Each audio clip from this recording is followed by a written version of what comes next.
السلام علیکم ناظرین کرام، نئی ویڈیو میں آپ کو خوش آمدید کہتے ہیں۔ عمران خان سے شکست کا اتنا خوف ہے کہ نواز شریف خاص طور پر ایک خاص پرفضا مقام پر ملاقاتیں کرتا پھر رہا ہے، معاملات طے کرتا پھر رہا ہے، ایک ایک چیز کو طے کر رہا ہے کہ کیسے چلانا ہے، اور آپ کو بتاتا ہوں کہ کیسے یہ سب ناکام ہوگا اور کس طرح سے عوام بھی جیت چکی ہے، عمران خان بھی جیت چکا ہے۔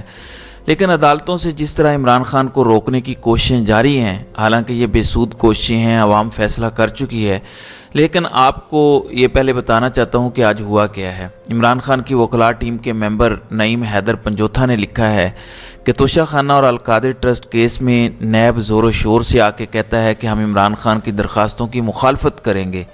جب ہماری طرف سے کہا گیا کہ نواز شریف کی تو مخالفت نہیں کرتے تو آگے سے چپ۔ آج ایک جسٹس صاحب نے انہوں نے نام نہیں لیا کیونکہ وہ وکیل ہیں، پیش ہونا ہوتا ہے، میرے خیال میں جسٹس بابر ستار کی بات ہو رہی تھی۔ آج ایک جسٹس صاحب نے اعتراض اٹھایا کہ یہ ضمانتیں بحال نہیں ہو سکتی، لہٰذا اس اعتراض کی روشنی میں یہ کہا گیا کہ جس بینچ نے پہلی والی ضمانتیں بحال کی تھیں وہی اب اس کیس کو بھی سن لے۔ ہم نے کہا کل کے لیے رکھ لیا جائے، لیکن عدالت نے بتایا کہ بینچ 6 تاریخ کے بعد میسر ہوگا۔ ہم نے گرفتاری سے روکنے کے لیے مانگا، وہ بھی نہیں دیا گیا، سماعت ملتوی ہو گئی۔ تو عمران خان کی نیب کے معاملات میں ضمانتیں خارج ہوئی تھیں، ان کو بحال کرنے کی بجائے اب کہہ دیا گیا ہے کہ 6 نومبر تک تو بینچ ہی موجود نہیں ہوگا، اور اس طرح کسی قسم کا سٹے نہیں دیا گیا۔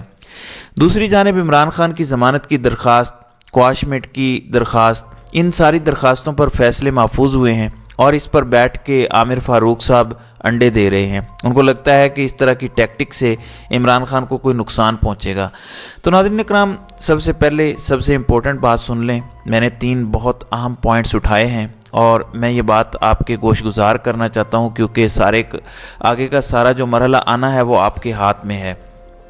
پاکستان کے ساتھ کیا ہونا ہے یہ تقدیر آپ خود لکھیں گے۔ عمران خان کے ساتھ کیا ہونا ہے، کیا عمران خان نے باقی زندگی جیل میں گزارنی ہے، یا عمران خان نے دوبارہ اس ملک کا وزیر اعظم بن کے آپ کو خوددار قوم بنانا ہے، اس کا فیصلہ بھی آپ کریں گے۔ تو میری یہ 3 اہم باتیں سن لیجئے گا۔ نمبر 1، کیونکہ ایک بیانیہ بن رہا ہے کہ نواز شریف ڈن ڈیل ہے، وہی بنے گا وزیر اعظم، تو یہ پہلا پوائنٹ آپ نے غور سے سننا ہے کہ کسی کا باپ بھی نواز شریف کو وزیر اعظم نہیں بنا سکتا۔ اپنے ووٹ کی طاقت کو آپ پہچانیں، جس طرح 1947 میں پاکستان بنا تھا، وہ ووٹ کی طاقت اور اس کے نتیجے میں بنا تھا۔ کسی فوج نے لڑائی نہیں لڑی تھی، کسی جنگجو قبیلے نے لڑائی نہیں لڑی تھی، وہ ووٹ کی طاقت سے بنا تھا۔ اس وقت جو آزادی حاصل کرنے کا جذبہ تھا، آزادی ملی یا نہیں یہ ایک بحث طلب چیز ہے، جو جذبہ تھا آج آپ کو اس سے زیادہ جذبے کی ضرورت پڑنے والی ہے۔ پوائنٹ نمبر 2، ایک بات پوری قوم ذہن نشین کر لے، ہر وہ شخص، ہر وہ انسان جو الیکشن والے دن گھر بیٹھا رہے گا یا کوئی اور کام کرے گا ووٹ ڈالنے کے علاوہ، وہ اپنے ہاتھ سے عمران خان کے ڈیتھ وارنٹ پر دستخط کرے گا۔ تو اگر الیکشن والے دن آپ میں تھکاوٹ ہو جائے، یا آپ مایوس ہو جائیں، یا آپ کہیں کہ میرے ووٹ کا کوئی فائدہ نہیں ہے، آپ نہیں جائیں گے ووٹ ڈالنے، تو مطلب ہے کہ آپ نے اپنے ہاتھ سے عمران خان کو پھانسی لگا دی ہے۔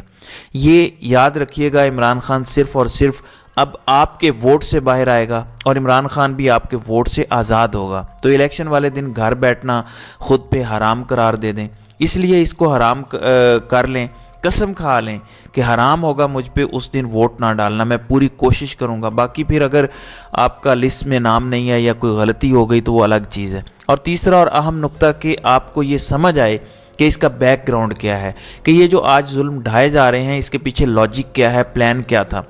پلان 1 جس کا میں ذکر کرتا تھا، عمران خان سے 3 کام لے کے عمران خان کو ذلیل کر کے نکالنا بھی تھا اور جیل میں بھی ڈالنا تھا۔ یہ پلان 2018 میں ترتیب دیا گیا تھا، یا 2017 میں جب نواز شریف کو نااہل کیا گیا تھا، تو اس ٹائم یہ پلان ترتیب دیا گیا تھا۔ وہ 3 چیزیں کیا تھیں؟ سب سے پہلے چوروں کی ڈرائی کلین کی فیکٹری لگنی تھی۔ اگر کوئی ادارہ NRO دیتا تو بدنام ہوتا، اور آپ دیکھ لیں کہ ابھی NRO دے کے کتنے بدنام ہو رہے ہیں۔ تو طریقہ کار یہ تھا کہ احتساب کا نعرہ لگائیں گے، پھر عمران خان کو پھنسائیں گے، دباؤ ڈالیں گے، اور عمران خان سے نیب ختم کروا کے، سارے کیسز ختم کروا کے عمران خان پہ یہ چھاپ لگا دیں کہ NRO تو عمران خان نے دیا ہے۔ نمبر 2 کیا پلان تھا؟ جب کشمیر پہ بھارت نے شب خون مارا تو یہ اجازت سے کیا گیا، پاکستان میں جو کرتا دھرتا ہے ان کی اجازت سے کیا گیا تھا۔ عمران خان کے بالا یہ سب ہوا تھا، لیکن نیکسٹ سٹیپ بھی ہونا تھا کہ اس کے بعد مودی کو پاکستان بلانا تھا، عمران خان سے اس کی ملاقات کرانی تھی اور طے یہ ہونا تھا کہ اب کشمیر پر کوئی بات نہیں ہوگی، آؤ تجارت کرتے ہیں، یعنی کشمیر کا سودا کر کے بھارت کی خطے میں بالادستی بھی عمران خان سے تسلیم کروانی تھی۔ اور تیسرا کام جس طرح عرب ممالک نے اسرائیل کو تسلیم کیا ہے، فائنلی سعودی عرب نے بھی کرنا تھا اور اس کے ساتھ ہی پاکستان نے کرنا تھا، اور یہ کام بھی عمران خان سے کروانے کے بعد عمران خان کے خلاف عدم اعتماد آنی تھی۔ اس دوران سارا یہ بیانیہ بننا تھا کہ عمران خان ملک دشمن ہے، مودی کا یار ہے۔ ایک تو مودی کو بلا لیا، دوسرا اسرائیل کو تسلیم کر لیا، اور سب سے پہلے جو کہ چوروں کو NRO بھی دے دیا، یعنی اقتدار کی خاطر عمران خان نے چوروں کو NRO بھی دیا، بھارت کی بالادستی تسلیم کی، کشمیر کا بھی سودا کیا اور اینڈ میں اسرائیل کو بھی تسلیم کر لیا۔ تو پوری قوم عمران خان سے نفرت کرتی، انہوں نے عمران خان کو عدم اعتماد سے اٹھا کے کسی ایسے ہی جھوٹے کیس میں پھنسا کے جیل میں ڈال دینا تھا، اور عوام کہتی شکر ہے ملک دشمن غدار جیل میں گیا۔ اور پھر عمران خان کو باہر نہیں آنے دینا تھا، انہوں نے کسی کو ملنے بھی نہیں دینا تھا کہ یہ تو سنگین غداری کا مرتکب ہوا ہے، اس نے اسرائیل کو تسلیم کیا ہے، اور بیانیہ بھی اتنا سٹرونگ ہونا تھا کہ عوام نے کھڑے بھی نہیں ہونا تھا۔ پلان یہ تھا۔ میرے اللہ نے عمران خان کو بچایا کہ ایک بھی منصوبہ کامیاب نہیں ہوا۔ آج عمران خان کی جو مقبولیت ہے وہ تاریخ میں کم کسی کو ملی ہوگی، اور پاکستان میں تو سوال ہی پیدا نہیں ہوتا کہ کسی کو اتنی مقبولیت ملی ہو جو عمران خان کو ملی ہے۔ اس کی وجہ یہ ہے کہ میرے رب کا منصوبہ کچھ اور تھا، یہ جو دنیاوی خدا بنے بیٹھے ہیں ان کے منصوبے کچھ اور تھے۔ اللہ رب العزت نے عمران خان کو بچا لیا تو عمران خان چاروں طرف سے گھرا ہوا تھا، ایسے سمجھیں کہ دانتوں میں وہ زبان کی طرح تھا لیکن محفوظ رہا۔ اسے لمبی جیل میں رکھنے کے لیے جو منصوبے بنا رہے تھے وہ ناکام ہوئے، کیونکہ عوام اب نکلے گی، 70% سے زائد ووٹ ڈالے گی۔ یہ ڈبے بھی تبدیل نہیں کر سکیں کہ کیمرے آن ہوں گے، عوام پہرا دے رہی ہوگی ووٹ پہ، اور آپ دیکھیں گے کہ پھر آپ جس دن ووٹ ڈالیں گے اگلے دن عمران خان سے معافی مانگ کے انہیں چھوڑنا پڑے گا عمران خان کو، اور یہ ہوگی آپ کی جیت، یہ ہوگا آپ کا حقیقی آزادی کی طرف پہلا قدم، اور اس کے بعد پاکستان کو ترقی کرنے سے کوئی روک نہیں سکتا۔ تو اپنے ووٹ کی طاقت پہچانے۔ اب آتے ہیں تھوڑا نواز شریف کی طرف۔ تازہ ترین جو اطلاعات ہیں جو نواز شریف کو پہنچی ہیں کہ 80% لوگ پنجاب میں، جی ہاں 80% پنجاب میں عمران خان کو ووٹ دینا چاہتے ہیں۔ نواز شریف نے اس کے بعد فرمائشوں میں اضافہ کر دیا ہے، کچھ ملاقاتیں بھی مبینہ طور پر ان کی ہوئی ہیں کچھ اہم لوگوں سے، اور اس کی فرمائشوں میں اضافہ ہو گیا ہے۔ کچھ لوگ تو یہاں تک کہہ رہے ہیں، شاید ہارون رشید کے حوالے سے کسی نے یہ بات کی ہے کہ نواز شریف اب کہہ رہا ہے کہ مجھے خیبر پختونخوا کی بھی حکومت لے کے دو، مجھے سندھ کی بھی حکومت لے کے دو۔ اس کی ڈیمانڈ بڑھتی جا رہی ہے، ایک نوکری دینے کے بدلے نواز شریف پورا پاکستان مانگ رہا ہے، امیر المومنین بننا مانگ رہا ہے۔ لیکن مسئلہ یہ ہے کہ نواز شریف پاکستان کی تاریخ کا سب سے ان پاپولر بندہ ہے اس ٹائم، ایسا کوئی لیڈر یا بندہ نہیں آیا، ویسے یہ لیڈر نہیں گیدڑ ہے، تھوڑی مشکل آئے تو بھاگ جاتا ہے۔ عمران خان کو اس کے بچے کہہ رہے ہیں کہ کوئی ایسا طریقہ نہیں پاپا کہ آپ چھوڑ دیں سب کچھ اور آ جائیں ادھر۔ آگے سے عمران خان کہتے ہیں کہ پاکستان چھوڑ دیا تو میں ویسے ہی مر جاؤں گا، یہ میرا مقصد ہے، اس کو میں نے چھوڑ دیا تو میری زندگی کا مقصد ختم ہو جائے گا، میں کیسے زندہ رہوں گا۔ تو ایسے بندے سے مقابلہ ہے ان کام ظرفوں کا، اس لیے اس حد تک جا رہے ہیں۔ پھر آپ نے وہ خدیجہ شاہ کا لیٹر پڑھا ہوگا، کافی وائرل ہو رہا ہے کہ کس طرح خواتین کن حالات سے گزر رہی ہیں صرف کچھ لوگوں کے لیے۔ ان کی انا یہ ہے کہ عمران خان سے سب کو توڑیں گے، کیونکہ توڑ کے یہ ثابت کرنا چاہتے ہیں، عوام کو بتانا چاہتے ہیں کہ اگر کوئی اتنا ہی بڑا نظریہ ہوتا تو لوگ کیوں چھوڑ رہے ہیں، نظریے کے لیے تو لوگ مار بھی کھاتے ہیں، نظریے کے لیے تو لوگ جان بھی دیتے ہیں۔ یہ ثابت کرنا چاہتے ہیں لوگوں کو توڑ کے کہ یہ کوئی نظریہ نہیں ہے، بس پاپولیرٹی ہے، لوگ اس کے ساتھ جڑ گئے ہیں، تھوڑا سا مارتے ہیں تو لوگ چھوڑ کر چلے جاتے ہیں۔ لیکن خواتین نے ڈٹ کر ثابت کر دیا ہے، اور ان خواتین کو میں دونوں ہاتھوں سے سلیوٹ کرتا ہوں کہ نظریہ واقعی بڑا تگڑا ہوتا ہے۔ اور اس بار آپ کو خواتین اور نوجوان چھٹی کا دودھ یاد نہ دلائیں تو مجھے کہیے گا، بس ایک بار مردانہ وار آپ مقابلہ کر لیں، سب لوگ توڑ دیں۔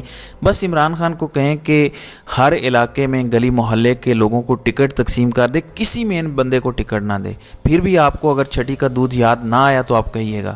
لیکن آپ میں اتنی مردانگی نہیں ہے، آپ میں اتنی ہمت نہیں ہے کہ آپ عمران خان کو موقع دیں کہ وہ کم از کم اپنے کینڈیڈیٹس ہی چوز کر سکے، اور آپ ان کے کاغذات نامزدگی مسترد نہ کروائیں یا ان کو تھریٹ نہ کریں، کیونکہ یہ آپ کریں گے۔ آپ نے کبھی بھی برابری کی سطح پر مقابلہ نہیں کیا، اب بھی آپ نہیں کریں گے، لیکن جتنا مرضی زور لگا لیں قوم فیصلہ کر چکی ہے۔ اس قوم کا مستقبل نہ مریم ہے، نہ نواز شریف ہے، نہ شہباز ہے، نہ حمزہ ہے، نہ زرداری اور نہ بلاول ہے۔ اس قوم کا مستقبل آج اگر عمران خان ہے تو کل مراد سعید جیسا کوئی ہوگا۔ اس قوم کا مستقبل وہ نہیں ہے جو آپ نے سوچا ہوا ہے۔ اس قوم نے روشنی کی ایک کرن دیکھ لی ہے، وہ دوبارہ تاریکیوں کو کبھی نہیں چنیں گی۔ ناظرین اکرام، قاضی کتنا بڑا آئینی قاضی ہے، اعتزاز احسن نے گردن سے دبوچ لیا ہے سہولت کاروں کو اور قاضی کو بھی۔ اب یہ جو تمام لوگوں کو غائب کرتے ہیں اور پریس کانفرنسز کرواتے ہیں، اعتزاز احسن یہ کیس لے کے چلے گئے ہیں عدالت میں۔ اب یا تو آئینی قاضی یہ کیس سنیں گا، اور اگر نہیں سنیں گا تو جو لوگ اس کو سپورٹ کرتے ہیں کم از کم ان کی آنکھیں کھل جائیں گی، جو جینوئنلی سمجھتے ہیں کہ قاضی کا تعلق آئین سے ہے، قاضی کا تعلق قانون سے ہے اور یہ ایک ڈکٹیٹر نہیں ہے۔ جبکہ میری رائے یہی ہے کہ قاضی ایک ڈکٹیٹر ہے اور ڈکٹیٹرز کو پسند کرتا ہے، اس کا آئین اور قانون سے اتنا ہی تعلق ہے جتنا نواز شریف کا جمہوریت سے ہے۔ لیکن اعتزاز احسن نے سب کا ذکر کر دیا ہے۔ آپ نے ان کی پریس کانفرنس بھی سنی ہوگی کہ شیخ رشید غائب ہوتے ہیں، واپس آتے ہیں تو کوئی اور بات کرتے ہیں، فاروق حبیب، صداقت عباسی، ان سب کے ساتھ یہی ہو رہا ہے۔ تو اس سلسلے کو بھی ختم کرنے کی اعتزاز احسن کوشش کر رہے ہیں، جو کہ ایک زبردست کام ہے، کیونکہ یہ پاکستان میں اگر ہو جاتا ہے، اس پر اگر کوئی بڑا آرڈر آ جاتا ہے تو یقین مانیں کہ پاکستان کی سیاست بدل جائے گی ہمیشہ ہمیشہ کے لیے، اور شاید یہی حقیقی آزادی کی طرف پہلا قدم ہو جائے۔ تو میں اعتزاز احسن کی تعریف کرنا چاہتا ہوں کیونکہ انہوں نے یہ بڑا زبردست قدم اٹھایا ہے۔ تو ناظرین اکرام، آپ کی اس ویڈیو کے حوالے سے کیا رائے ہے؟ اب اپنی رائے کا اظہار کامنٹ سیکشن میں ضرور کیجیے گا۔